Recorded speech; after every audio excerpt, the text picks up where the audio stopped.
are you ready? To be changed for the better? I hope so, because this is Resurrection Sunday. We're on the 13th tablet of our Stations of the Cosmic Christ, the resurrection. Now, if you think you're not changing or don't really want to change, well, as Heraclitus, the 500 BC Greek philosopher, said, there is nothing permanent but change. We're always changing. We're always changing. So we can either participate in it consciously and change for the better, as Gretchen was singing about, or we can just keep changing and just being a different version of the old self we've always been. We get to choose. We get to choose. But I want you to look at this. First of all, Ernest Holmes, Matthew Fox, and St. Thomas Aquinas, and I'll mention him in a minute, all said that the true resurrection is not the journey to death and beyond, but it's spiritual awakening. It's about the resurrection that happens in our minds as we connect with the power greater than we are and become expression of that. And if you look at this tablet, it's actually beautiful. It is the resurrection, and if you see it, the man is peaceful. And his heart, he has an infinite heart. And he seems very peaceful with the life he's lived, all the ups and downs, the goods, the bads, because what we know about life is we take with us all the wisdom, all the learning, all the love we've had here. We take it with us infinitely and eternally. And if you look at his crown is not a crown of thorns. It's a crown of glory. And Marguerite, as you read from our Science of Mind textbook, we move, as the Bible said, we're transitioned from one degree of glory to the next and greater degree of glory. That's our journey of life. That's the evolutionary path that we're on if we choose to be. You see, the glory is already there. As you said, Marguerite, I love that we're saturated in divinity and glory. It's everywhere around us, and it all depends on how open we are to the glory and the beauty and the love and the connection that's already present. We decide how much glory we want to be. And as Ernest Holmes says, we're here to be an inlet for glory, for spirit, whatever you want to call that amazing energy, creativity, and to be an outlet of it too. It's that cycle of life. And he's got it. He's got it. Now the robe reminded me of the parable of the prodigal son, and we talk about that quite a bit because it has so many wonderful layers of messages. But the beautiful robe he's wearing. Now, if you remember the story of the prodigal son, he lives with his father and he has a good life, and he's got a good inheritance coming to him. And he asked his father if he could have his inheritance early, and his father said yes, and he went off on a journey. But on this journey, he got reckless and careless and consumed by the tendencies of this physical world. And he lost everything, including himself. And one morning, he wakes up and he finds himself sleeping with the pigs. And he realizes, what have I done? I have something wonderful waiting for me. There's something more. And so he hurries back to his father's house, still not sure of how his father is going to receive him. Remember, he left with what he thought was everything, and he's coming home with nothing. But his father didn't see it that way. When he saw him coming down the road, he said, "Oh, my son, bring him the best robe." And the best robe, right there, is a seamless robe, a robe that symbolizes the unity and oneness of all life. Give him a ring, which is the symbol of all life, and shoes on his feet, sandal shoes on his feet, to remind him that we are standing on holy ground. And one of the messages of the story is that God loves us no matter what. And no matter where we've been, there's something greater waiting for us. So if we look at this tablet of the resurrection, it's a message to us to be seeking the greater good all the time. Now, I think truly that the resurrection is the spiritualization of our consciousness. And we can talk about moving from one plane of consciousness to the next plane of consciousness. And we do that through good living, through spiritual practices, through community that supports us in all our times in life. And the spiritualization of our consciousness will create a whole new life for us right here and right now. Ernest Holmes says, change your thinking, change your life. And that's one way that we get to resurrect in any moment, to choose a new, better thought at any moment. Now, each one, because you're here in physical form, we are all alive physically right now. We're all here, we're alive, we're breathing, but some of us are more alive than others. Because some of us have fallen asleep to who we really are, and we've forgotten that we're spiritual beings first and foremost. The part of us that is eternal is our spiritual nature, and we forget that and we get trapped in this physical world, and it's time for us to take a step beyond. I don't know, you don't have to raise your hand. It's like they didn't admit, I don't know where Randy is, but they didn't admit they were watching the whatever Housewives of Orange County. They didn't admit that, but you don't have to admit this either. But how many of you right this minute feel that part of your life is stagnant? There's something that's just not quite as alive as you'd like it to be. Well, let me tell you something. If we're going to spiritualize our consciousness, we have to take a look at the patterns of thinking we have. Because when we feel stagnant, it's not necessarily because our life is stagnant, it's because our thinking about our life is stagnant. We have patterns of thought that are no longer relevant. They no longer work for us. They're too small for a new life that's waiting for us because it's always waiting there. You know, these thoughts we have, these are like little seeds of energy. They're filled with possibility. And we plant these seeds in our mind, and these seeds, because they're little balls of energy, demand our attention. No matter if they're good, bad, mediocre, if they're off track, on track, they want attention, and they're going to demand it until we neutralize those thoughts and create something new. So if you feel your life is stagnant right now, it's time for us to get some new ideas about life, because we're probably either looking at the wrong things in life or we're looking wrongly at life. Those are the possibilities right now. You know, it was interesting, there's another thing that keeps our life stagnant. And Otto Rank, who was a psychologist, and he was the right-hand man to Sigmund Freud. He did so much study, and he said the greatest problem for humans is our fear of death. Our greatest problem is our fear of death, and not knowing what is or isn't over on the other side. And that fear can keep us so stuck that we're not able to live right now. But once we expand our life spiritually, we'll get a different picture.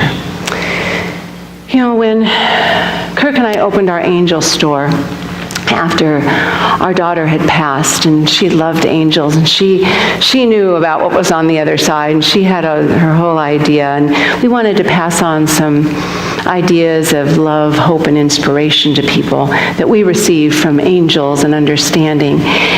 And I remember we had no idea when we opened our little 300 square foot store that not too long from then our story would get out and it would end up on the cover of People magazine, because people are so hungry to know that there's something more. And I can remember we moved from our 300 square foot store to a 600 square foot store. And I remember the day that magazine came out, Kirk and I went early into the store, and the phone was ringing, and I picked up one call, and it was a man in a hospital in Florida. He must have had the nurse look up our number somewhere after reading the article. And this man was terminally ill. And all he wanted to know was that I really believed there was something more. That I believed that our soul goes on. And I could tell him without question, I believed that wholeheartedly, that I'd had a foot on the other side and I could get it. And he could breathe easily. And it showed me how number one, we need each other. And number two, that fear needs to be dispelled by reaching out and getting more information and a greater understanding. So we can be stagnant from our pattern of thinking, from our fear of death. And also, how many of you really like to change? Okay, we have 5. We have this resistance to change. I know that. I was a teacher for a long time, and I had a little resistance to change. I knew my grade level of kindergarten. I knew kindergartners. I was a little afraid to change, and I might not know things as well.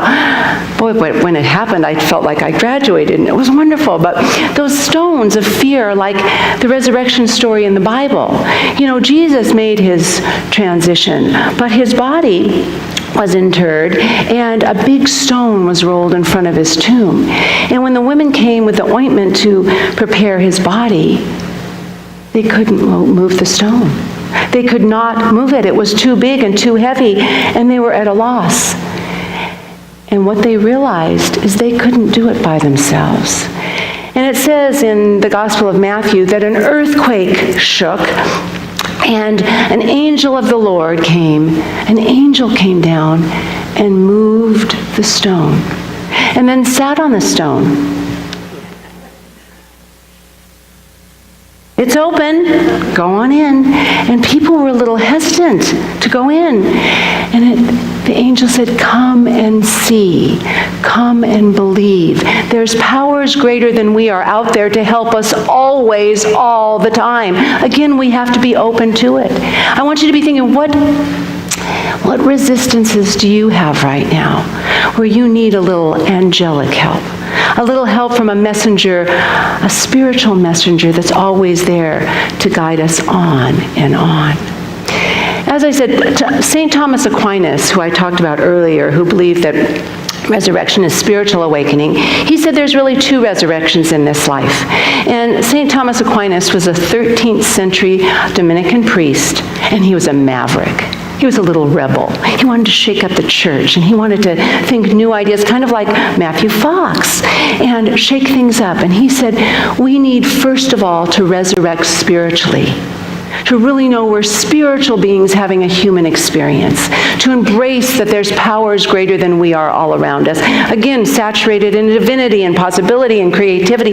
We need to do that spiritually first here. And he said our second resurrection in this life is the passing from our physical body, but that will be a piece of cake after you get your spirit aligned. Now I want to share a quote that I read from Steve Jobs, and I thought this was such an interesting practice that he had. He said, for 33 years, I have looked in the mirror every morning and asked myself, if today were the last day of my life, this day was the last day of my life, would I want to do what I'm about to do today? And whenever the answer has been no, for too many days in a row, I know I need to change something. I know I need to change something. Now, when I said a little earlier, we may be looking at the wrong things or we may be looking wrongly, we have to really figure out what it is we want to change. Are we looking at the wrong things in life? Are we keeping ourselves with the wrong people, the wrong situations, the wrong things that pull us down and suck our energy? I mean, once in a while, but is this a continual experience? Are we looking at wonderful things and choosing to criticize and to judge instead of to see the good and the blessings? Change is needed when we're stagnant or unhappy or stuck. But we've got to decide, what is that change? Do I need to make a change here first, of course, but do I need to physically change, or do I just need to change how I'm seeing things? Do you get what I mean? Good. We're wired for change. It's not an accident that we change. We're wired to do that, every part of us. We're wired because we have the capacity to be self-aware. How many times have you been doing something and you're going, why am I doing that? Like eating that second piece of chocolate cake. Why am I doing that? We have the ability to be self-aware. We can really see ourselves. And then we have consciousness. We have the ability to think. We have the ability to shift from our reptilian brain that wants to fight or flight to our mammalian brain, which wants to love and connect. And then greater possibilities. But we have the consciousness to do that. We also have free will. Now, we can't always change the situation we're in, physical, but we can always change our thoughts and ideas about it. Always. And with that, we have creative imagination. So we can create newness anywhere, anytime, because those are our capacities to change that are with us forever. And those capacities that we have allow us to be free and powerful in every moment. And on that, I should hear a phew! We can be free and powerful in any moment without having anything else but just who we are. Who we are, because we're wired to do that. We're wired to create the change. So self-awareness is the first step. It's the first step of making change. We have to be able to look at our lives and say, how am I showing up? Am I the best version of myself right now? Can I be better? We need to be able to be aware. And that's the first step. The second step is, we can be aware. We have to accept ourselves exactly the way we are right now, because you know what? I know in this moment, each and every one of us is doing the very, very best we can right now. But we can do better the next second if we want to, if we want to change. So we need to, number one, be aware, and number two, the second step is to accept both where we are, who we are, and accept greater truths about life. Instead of staying stuck in the old patterning, to recognize and know there's something new, and I bet you can all relate to that. And the angels, the resurrection story really has so much about angels in it. And the angels are there to help and to guide us just as we are. A greater spiritual thought, if we take time in meditation every day, if it's for 5 minutes, 10 minutes, whatever it is, to still our minds and let it rest on our heart so we can feel what Ernest Holmes said is one of the basic tenets of his teaching. There's a power for good in the universe. Say that. There's power for good in the universe. Greater than I am. And I can use it right now. And I mean that. We can use it right this minute. We don't have to wait some other time. We can use that power to think a greater thought. This week I was a little cranky. It was hot. And I was really tired. And I wasn't the best version of myself. And of course, the person close to you gets to experience that.